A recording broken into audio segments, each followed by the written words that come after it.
Hi there, October 15th, Wednesday. No change in the forecast for Wednesday, Thursday, Friday. This change is still likely to come on Saturday with an increasing southerly wind bringing rain in from the west. Rain then a bit more widespread on Sunday and turning to an unsettled picture for the week coming next week with areas of low pressure coming through one at a time.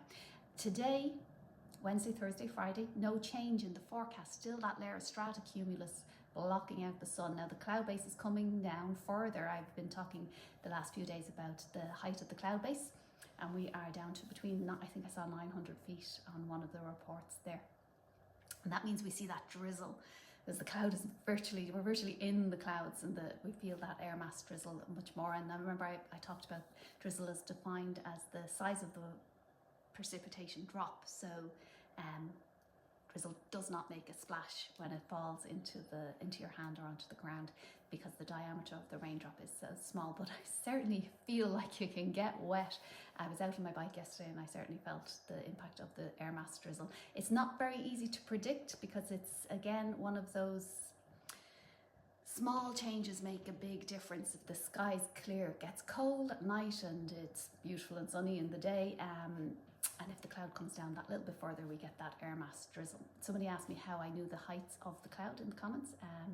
They're observed at the airports, or you can observe it yourself if you know the height of the mountains in your area. The METARs, that's the meteorological aerodrome reports, they're done every half hour at the airports.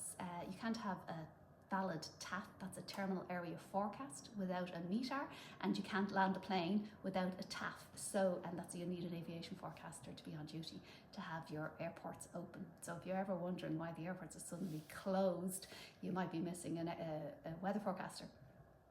So METAR gives wind direction, visibility, cloud base and height, and air pressure, of course, and I think it also gives temperature, which the TAF doesn't give, and a little bit of a trend into the forecast for the next few days.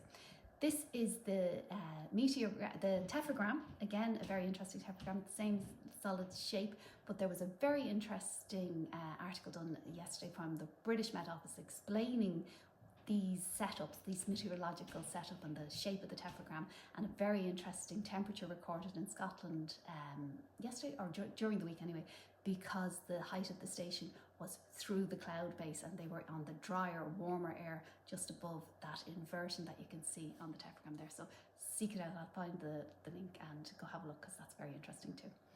Okay, that's it for me for now. Slán go fóill.